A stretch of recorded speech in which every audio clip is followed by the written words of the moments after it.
Hello friends, welcome back to my channel. ಇವತ್ತಿನ ದಿನ ನಾನು ಉತ್ತರ ಕರ್ನಾಟಕದ ಶೈಲಿಯಲ್ಲಿ ಹಸಿ ಉದ್ಕನ ಯಾವ ರೀತಿ ಮಾಡೋದು ಅಂತ ತೋರಿಸ್ಕೊಡ್ತಾ ಇದ್ದೀನಿ. ತುಂಬಾ ಸುಲಭ, ತುಂಬಾ ರುಚಿಯಾಗಿರುತ್ತೆ. ನೋಡ್ತಾ ಇರ್ಬೋದು ಎಷ್ಟು ಕಲರ್ಫುಲ್ಲಾಗಿ ಕಾಣ್ತಿದೆ ಅಂತ. ಎಷ್ಟು ಚೆನ್ನಾಗಿ ಕಾಣ್ತಾ ಇದೆಯೋ ಅಷ್ಟೇ ರುಚಿಯಾಗಿರುತ್ತೆ, ಹಾಗೆ ಆರೋಗ್ಯಕರವಾಗೂ ಸಹ ಇರುತ್ತೆ. ಫ್ರೆಂಡ್ಸ್, ಈಗ ಯಾವ ರೀತಿ ಮಾಡೋದು ಅಂತ ನೋಡ್ಕೊಳ್ಳೋಣ. ಮೊದಲಿಗೆ ನೋಡಿ, ನಾನು ದಂಟಿನ ಸೊಪ್ಪು, ಸಬ್ಬಕ್ಕಿ ಸೊಪ್ಪು ಮತ್ತು ಅರವೆ ಸೊಪ್ಪು ಮತ್ತು ತೊಗರಿಬೇಳೆ, ಹೆಸರು ಕಾಳು ಈ ಕಾಂಬಿನೇಷನ್ನಲ್ಲಿ ಈ ಹಸಿ ಉದ್ಕನ ಮಾಡ್ತಾಯಿದ್ದೀನಿ. ನೀವು ಯಾವುದೇ ರೀತಿಯ ಸೊಪ್ಪನ್ನಾದರೂ ತೊಗೋಬೋದು ಅಥವಾ ಕಾಳುಗಳನ್ನಾದರೂ ತೊಗೋಬೋದು. ಅಂದರೆ ಬಸ್ಸಾರಿಗೆ ನೀವು ಯಾವ ರೀತಿ ತರಕಾರಿನ ಉಪಯೋಗಿಸ್ತೀರೋ ಅದೇ ತರಕಾರಿನ ಬೇಯಿಸಿ ಬಸ್ದಿರೋ ನೀರಿಂದ ಈ ಉದ್ಕನ ಮಾಡೋದು. ನೋಡಿ, ಈಗ ನಾನು ಸೊಪ್ಪನ್ನೆಲ್ಲ ಚೆನ್ನಾಗಿ ತೊಳೆದು ಕಟ್ ಮಾಡಿ ಇಟ್ಕೊಂಡಿದ್ದೀನಿ. ಈಗ ಇದನ್ನು ಬೇಯಿಸಿ ಇದ್ರ ಜೊತೆಗೆ ಬೇಳೆಗಳನ್ನು ಸಹ ಸೇರಿಸಿ ನಾನು ಬೇಯಿಸಿ ನಂತರ ಬಸ್ದ ನೀರಿನಿಂದ ನಾನು ಉದ್ಕನ ಮಾಡ್ತಾ ಇದ್ದೀನಿ. ಈಗ ಒಂದು ಕುಕ್ಕರ್ನ ಬಿಸಿಗೆ ಇಟ್ಕೊಂಡು ಕಟ್ ಮಾಡಿ ಇಟ್ಟಿರೋವಂಥ ಸೊಪ್ಪನ್ನು ಸೇರಿಸ್ಕೊತಾ ಇದ್ದೀನಿ. ನಾನಿಲ್ಲಿ ದಂಟಿನ ಸೊಪ್ಪು, ಅರವೆ ಸೊಪ್ಪು ಮತ್ತು ಸಬ್ಬಕ್ಕಿ ಸೊಪ್ಪು ಎಲ್ಲ ಒಂದೊಂದು ಕಟ್ನಷ್ಟು ತಗೊಂಡಿದ್ದೀನಿ. ನೀವು ಜಾಸ್ತಿ ಕಡಿಮೆ ಮಾಡ್ಕೊಳ್ಬೋದು. ಈಗ ನೋಡಿ ಫ್ರೆಂಡ್ಸ್, ಈ ಸೊಪ್ಪಿನ ಜೊತೆಗೆ 2 ಗ್ಲಾಸ್ನಷ್ಟು ತೊಗರಿ ಬೇಳೆನ ನಾನು ಸೇರಿಸ್ಕೊತಾ ಇದ್ದೀನಿ. ಹಾಗೆ 1 ಗ್ಲಾಸ್ನಷ್ಟು ಹೆಸರು ಕಾಳನ್ನು ಸೇರಿಸ್ಕೊತಾ ಇದ್ದೀನಿ. ಈಗ ಇವೆರಡನ್ನ ಚೆನ್ನಾಗಿ ಒಂದು 2ರಿಂದ 3 ಸಾರಿ ತೊಳ್ಕೊಬೇಕು. ತೊಳೆದಿದ ನಂತರ ಈ ಬೇಳೆನ ಹಾಕೋಬೋದು.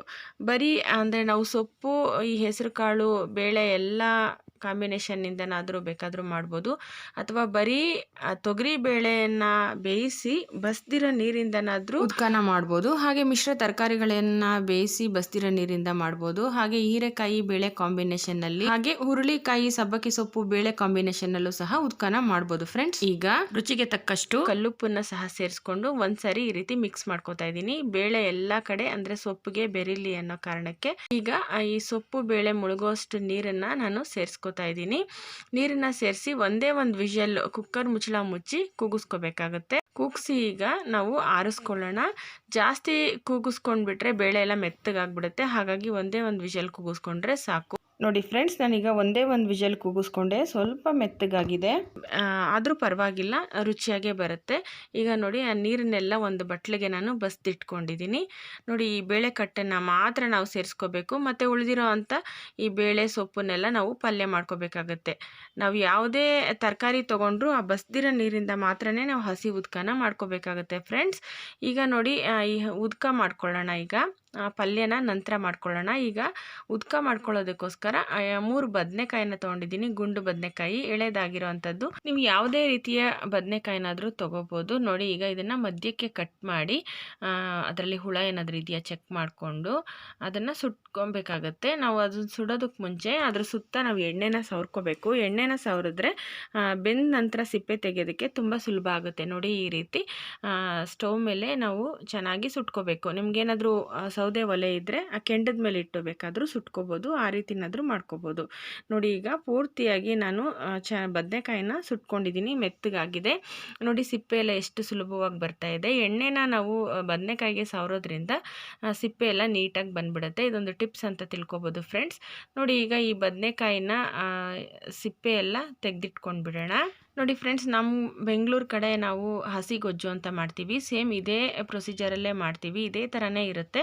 ಆದರೆ ನಾವು ಬೇಳೆ ಬೆಂದು ಬಸಿದ ನೀರಿನಿಂದ ಮಾಡೋದಿಲ್ಲ. ಮತ್ತು ಅದರ ಇನ್ನೆಲ್ಲ ಉಳಿದಂಥ ಪದಾರ್ಥಗಳನ್ನು ಸೇರಿಸಿ ಬರೀ ನೀರಿನ ಜೊತೆ ನಾವು ಮಾಡ್ತೀವಿ. ಅದು ಸಹ ತುಂಬ ರುಚಿಯಾಗಿರುತ್ತೆ. ಆ ಹಸಿ ಗೊಜ್ಜಿನ ರೆಸಿಪಿನ ನಾನು ಮುಂದಿನ ವೀಡಿಯೋಗಳಲ್ಲಿ ತೋರಿಸ್ಕೊಡ್ತೀನಿ ಫ್ರೆಂಡ್ಸ್. ಈಗ ಬದನೆಕಾಯಿನೆಲ್ಲ ಸಿಪ್ಪೆ ತೆಗೆದಿದ ನಂತರ ಒಂದು ಪ್ಯಾನ್ನ ಬಿಸಿಗೆ ಇಟ್ಕೊಂಡು ಖಾರಕ್ಕೆ ಬೇಕಾಗುವಷ್ಟು ಹಸಿರು ಮೆಣಸಿನ್ಕಾಯಿ 4ರಿಂದ 5 ಅದನ್ನು ಕಟ್ ಮಾಡಿ ಹಾಕ್ಕೊಂಡೆ. ಹಾಗೆ ಒಂದೇ ಒಂದು ಗೆಡ್ಡೆ ಬೆಳ್ಳುಳ್ಳಿ ಹೆಸರನ್ನು ಸುಲಿದು ಹಾಕ್ಕೊಂಡಿದ್ದೀನಿ. ಹಾಗೆ ಒಂದು 4ರಿಂದ 5 ಬೆಂಡೆಕಾಯಿನ ಅದನ್ನು ತೊಳೆದು ಒರೆಸಿ ಅದನ್ನು ನೀಟಾಗಿ ಕಟ್ ಮಾಡಿ ಈ ರೀತಿ ಚಿಕ್ಕದಾಗಿ ಪೀಸ್ ಮಾಡಿಕೊಂಡು ಹಾಕಿ ಸ್ವಲ್ಪ ಎಣ್ಣೆ ಹಾಕಿ ಹುರ್ಕೋತಾ ಇದ್ದೀನಿ. ನೋಡಿ, ಈ ಹದಕ್ಕೆ ನಾವು ಹದವಾಗಿ ಮೀಡಿಯಮ್ ಉರಿಯಲ್ಲಿ ಹುರ್ಕೋಬೇಕಾಗುತ್ತೆ. ನೋಡಿ, ಹೊಂಬಣ್ಣಕ್ಕೆ ತಿರುಗಿದೆ, ಆದರೆ ಸೀದ್ಸಬಾರ್ದು. ಈ ರೀತಿಯಾಗಿ ಹುರ್ಕೋಬೇಕು. ನೋಡಿ, ಇದನ್ನು ಬದನೆಕಾಯಿ ಬೆಂದಿರೋಂಥ ತಟ್ಟೆಗೆ ಎಲ್ಲ ನಾನು ಶಿಫ್ಟ್ ಮಾಡ್ಕೋತಾ ಇದ್ದೀನಿ. ನಂತರ ಅದೇ ಪ್ಯಾನ್ಗೆ ಒಂದು 3 ಟೊಮೆಟೊನ, ಅದೇ ಮೀಡಿಯಮ್ ಸೈಜ್ ಟೊಮೆಟೊನ ಕಟ್ ಮಾಡಿ ಸೇರಿಸ್ಕೋತಾ ಇದ್ದೀನಿ. ನೋಡಿ, ಆ ಪ್ಯಾನ್ನಲ್ಲೇ ಎಣ್ಣೆ ಇದೆ, ಅಷ್ಟೇ ಸಾಕು. ಈಗ ಅದಕ್ಕೆ ಸ್ವಲ್ಪ ಉಪ್ಪನ್ನು ಸೇರಿಸ್ಕೋತಾ ಇದ್ದೀನಿ, ಪುಡಿ ಉಪ್ಪು, ಮತ್ತು ಒಂದು 2 ಚಿಟಿಕೆಯಷ್ಟು ಅರಿಶಿಣದ ಪುಡಿನ ಸೇರಿಸ್ಕೊಂಡು ಇದನ್ನು ಮೆತ್ತಗಾಗೋವರೆಗೂ ಫ್ರೈ ಮಾಡ್ಕೋಬೇಕಾಗುತ್ತೆ. ಹಾಗೆ ಇದ್ರ ಜೊತೆಗೆ ಸ್ವಲ್ಪ ಕೊತ್ತಂಬರಿ ಸೊಪ್ಪನ್ನು ಸೇರಿಸಿ ನಾನೀಗ ಫ್ರೈ ಮಾಡ್ಕೊಳ್ತಾ ಇದ್ದೀನಿ. ನೋಡಿ ಉಪ್ಪು ಮತ್ತು ಅರಿಶಿನ ಎಲ್ಲ ಸೇರಿಸೋದ್ರಿಂದ ಟೊಮೆಟೊ ಬೇಗ ಮೆತ್ತಗಾಗುತ್ತೆ. ನಂತರ ನಾವು ಇದನ್ನು ಸ್ವಲ್ಪ ಜಜ್ಕೋಬೇಕಾಗತ್ತೆ. ಹಾಗಾಗಿ ಇಲ್ಲೇ ನಾವು ಸ್ವಲ್ಪ ಮೆತ್ತಗೆ ಮಾಡ್ಕೊಂಡ್ಬಿಟ್ರೆ ನಂತರ ನಾವು ಅದನ್ನು ಪೇಸ್ಟ್ ಮಾಡೋಕ್ಕೆ ಸುಲಭ ಆಗುತ್ತೆ. ನೋಡಿ ಈಗ ಒಂದು 2 ನಿಮಿಷಗಳ ಕಾಲ ನಾನು ಚೆನ್ನಾಗಿ ಫ್ರೈ ಮಾಡ್ಕೊಂಡಿದ್ದೀನಿ. ಟೊಮೆಟೊ ಮೆತ್ತಗಾಗಿದೆ. ಹಾಗೆ ಒಂದು ತಟ್ಟೆಗೆ ಶಿಫ್ಟ್ ಮಾಡ್ಕೊಂಡಿದ್ದೀನಿ. ಈಗ ನೋಡಿ ಇವನ್ನೆಲ್ಲ ನಾವು ಪೇಸ್ಟ್ ಮಾಡ್ಕೋಬೇಕು. ಕಲ್ಲಿನ ಕುಟಾಣಿಯಿಂದನಾದರೂ ನಾವು ಜಜ್ಜಿ ಮಾಡ್ಕೊಳ್ಬೋದು, ಅಥವಾ ರುಬ್ಬೋ ಕಲ್ಲಿದ್ದರೆ ನೀವು ಒರಳು ಹಾಕಿಬಿಟ್ಟು ಜಜ್ಕೋಬೋದು. ನಾನು ಈಗ ಒಂದು ಬಟ್ಲಿಗೆ ಹಾಕಿ ಹಾಗೆ ಜಜ್ಕೊಳ್ತಾ ಇದ್ದೀನಿ. ನೋಡಿ ಈ ರೀತಿಯಾಗಿ ಒಂದು ಗುಂಡು ಕಲ್ಲನ್ನು ತಗೊಂಡು ನಾನು ಜಜ್ಕೋತಾ ಇದ್ದೀನಿ. ಈ ರೀತಿಯಾಗಿ ಜಜ್ಕೋಬೇಕು. ಪೂರ್ತಿ ನುಣ್ಣಗೆ ಪೇಸ್ಟ್ ಮಾಡೋದು ಬೇಡ, ಈ ರೀತಿ ಅರ್ಧಂಬರ್ಧ ಜಜ್ಕೊಂಡ್ರೆ ಸಾಕು. ನೋಡಿ ಬೆಂಡೆಕಾಯಿ, ಮೆಣಸಿನ್ಕಾಯಿ, ಬೆಳ್ಳುಳ್ಳಿನ ಮೊದಲಿಗೆ ನಾನು ಜಜ್ಕೊಂಡೆ.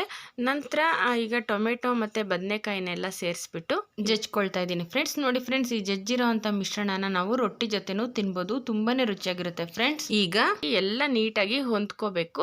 ನೀವು ಈ ರೀತಿ ಜಜ್ಕೊಳ್ಳೋದು ಬೇಡ ಅಂದರೆ ಕೈಯಿಂದನಾದರೂ ಕಿವುಚ್ಕೋಬೋದು.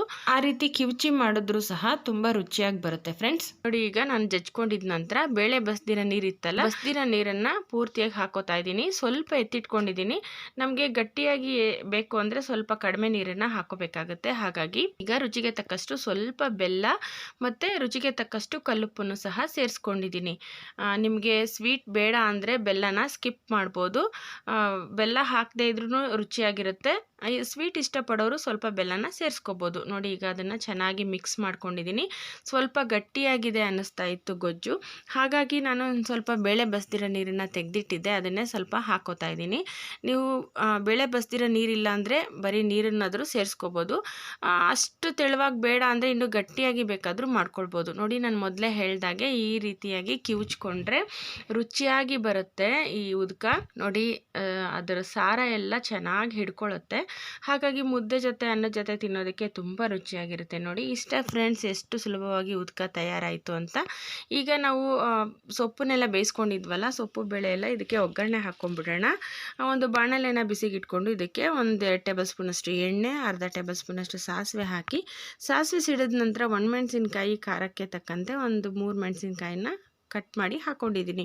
ಅದು ಫ್ರೈ ಆದ ನಂತರ ಒಂದು 3 ಮೀಡಿಯಮ್ ಸೈಜ್ ಈರುಳ್ಳಿನ ಚಿಕ್ಕದಾಗಿ ಕಟ್ ಮಾಡಿ ಹಾಕ್ಕೊಂಡು ಚೆನ್ನಾಗಿ ಫ್ರೈ ಮಾಡ್ಕೊತಾ ಇದ್ದೀನಿ. ಈಗ ಇದನ್ನು ಒಂದು 2 ನಿಮಿಷಗಳ ಕಾಲ ಫ್ರೈ ಮಾಡಿಕೊಂಡ್ರೆ ಸಾಕು. ಹಾಗೆ ಈಗ ರುಚಿಗೆ ತಕ್ಕಷ್ಟು ಉಪ್ಪನ್ನು ಸಹ ಸೇರಿಸ್ಕೊತಾ ಇದ್ದೀನಿ. ಸೇರಿಸ್ಕೊಂಡು ಫ್ರೈ ಮಾಡ್ಕೊಳ್ತಾ ಇದ್ದೀನಿ. ನಾವು ಮೊದಲೇ ಸೊಪ್ಪು ಬೇಳೆ ಬೇಯಿಸೋದಕ್ಕೆ ಉಪ್ಪು ಹಾಕಿರೋದ್ರಿಂದ ನೋಡಿಕೊಂಡು ಒಗ್ಗರಣೆಗೆ ಬೇಕಾಗುವಷ್ಟು ಮಾತ್ರ ಉಪ್ಪನ್ನು ಸೇರಿಸ್ಕೋಬೇಕಾಗತ್ತೆ ಫ್ರೆಂಡ್ಸ್. ಈಗ ನೋಡಿ ಒಗ್ಗರಣೆ ಫ್ರೈ ಆಗಿದ ನಂತರ ಸೊಪ್ಪು ಬೇಯಿಸಿ ಬಸ್ತಿಟ್ಟಿದ್ನೆಲ್ಲ ಸೊಪ್ಪನ್ನು ಹಾಕ್ಕೊಂಡು ಮಿಕ್ಸ್ ಮಾಡಿಕೊಂಡು ಒಂದು 2 ನಿಮಿಷ ಪ್ಲೇಟ್ನ ಮುಚ್ಚಿಟ್ಟು ಬೇಯಿಸ್ಕೊತಾ ಇದ್ದೀನಿ. ಈ ರೀತಿ ಮುಚ್ಚಿಟ್ಟು ಬೇಯಿಸ್ಕೊಳ್ಳೋದ್ರಿಂದ ಉಪ್ಪು ಖಾರ ಎಲ್ಲ ಹದವಾಗಿ ಸೊಪ್ಪು ಬೇಳೆಗೆ ಹಿಡ್ಕೊಳ್ಳುತ್ತೆ. ಹಾಗೆ ಇದಕ್ಕೆ ಕಾಯಿ ತುರಿನಾದ್ರೂ ಸೇರಿಸ್ಬೋದು ಫ್ರೆಂಡ್ಸ್. ಈಗ ಈ ಪಲ್ಯನ ಒಂದು 2 ನಿಮಿಷ ತಿರುಕೊಟ್ರೆ ಸಾಕು. ಈಗ ಸೊಪ್ಪಿನ ಪಲ್ಯನೂ ಸಹ ತಯಾರಾಯಿತು, ಹಾಗೆ ಹಸಿ ಉದ್ಕನೂ ತಯಾರಾಯಿತು. ನೋಡ್ತಾ ಇರ್ಬೋದು ಎಷ್ಟು ಸುಲಭವಾಗಿ ಮಾಡ್ಬೋದು ಅಂತ. ಅಷ್ಟೇ ರುಚಿಯಾಗಿರುತ್ತೆ, ಆರೋಗ್ಯಕರವಾಗೂ ಸಹ ಇರುತ್ತೆ. ಬಾಯಿ ಏನಾದರೂ ಕೆಟ್ಟಿದ್ದಾಗ, ಹುಷಾರಿಲ್ಲದೆ ಇದ್ದಾಗ ಈ ರೀತಿಯಾಗಿ ನಾವು ಉದ್ಕನ ಮಾಡಿಕೊಂಡು ತಿಂದರೆ ತುಂಬ ರುಚಿಯಾಗಿರುತ್ತೆ, ಬಾಯಿಗೆ ಹಿತವಾಗಿರುತ್ತೆ. ಯಾರಾದರೂ ಗೆಸ್ಟ್ ಬಂದಾಗೂ ಮಾಡ್ಕೊಡ್ಬೋದು. ಯಾವಾಗಲೂ ಬೇಳೆ ಸಾರು ತಿಂದು ತಿಂದು ಬೇಜಾರಾದಾಗ ಈ ರೀತಿಯಾಗಿ ಡಿಫ್ರೆಂಟ್ ಆಗಿ ಮಾಡ್ಕೊಳ್ಬೋದು. ತುಂಬಾನೇ ರುಚಿಯಾಗಿರುತ್ತೆ ಫ್ರೆಂಡ್ಸ್. ನೋಡಿದ್ರಲ್ಲ ಫ್ರೆಂಡ್ಸ್, ಎಷ್ಟು ಸುಲಭವಾಗಿ ಈ ಉದ್ಕ ತಯಾರಾಯಿತು ಅಂತ. ಇದನ್ನ ನಾನು ಮುದ್ದೆ ಜೊತೆ ಸರ್ವ್ ಮಾಡ್ತಾ ಇದ್ದೀನಿ. ಮುದ್ದೆ ಜೊತೆ ಅಂತೂ ಕಾಂಬಿನೇಷನ್ ತುಂಬಾನೇ ರುಚಿಯಾಗಿರುತ್ತೆ. ಹಾಗೇನೆ ಅನ್ನದ ಜೊತೆನೂ ಸಹ ತಿನ್ಬೋದು. ಓಕೆ ಫ್ರೆಂಡ್ಸ್, ಖಂಡಿತವಾಗ್ಲೂ ನಿಮ್ಮೆಲ್ಲರಿಗೂ ಈ ರೆಸಿಪಿ ಇಷ್ಟ ಆಗಿದೆ ಅನ್ಕೊಂತೀನಿ. ಈ ರೆಸಿಪಿ ಇಷ್ಟ ಆದರೆ ನಿಮ್ಮ ಫ್ರೆಂಡ್ಸ್ಗಳಿಗೆ ಶೇರ್ ಮಾಡಿ, ಲೈಕ್ ಮಾಡಿ, ಕಮೆಂಟ್ ಮಾಡಿ. ಹಾಗೆ ನಮ್ಮ ಚಾನಲ್ಗೆ ಸಬ್ಸ್ಕ್ರೈಬ್ ಆಗೋದನ್ನ ಮರಿಬೇಡಿ ಫ್ರೆಂಡ್ಸ್. ಓಕೆ ಫ್ರೆಂಡ್ಸ್, ನಾನು ಮತ್ತೊಂದು ಹೊಸ ವಿಡಿಯೋದಲ್ಲಿ ಹೊಸ ರೆಸಿಪಿಯೊಂದಿಗೆ ನಿಮ್ಮನ್ನ ಭೇಟಿ ಮಾಡ್ತೀನಿ. ಅಲ್ಲಿಯವರೆಗೂ ಟೇಕ್ ಕೇರ್, ಬಾಯ್.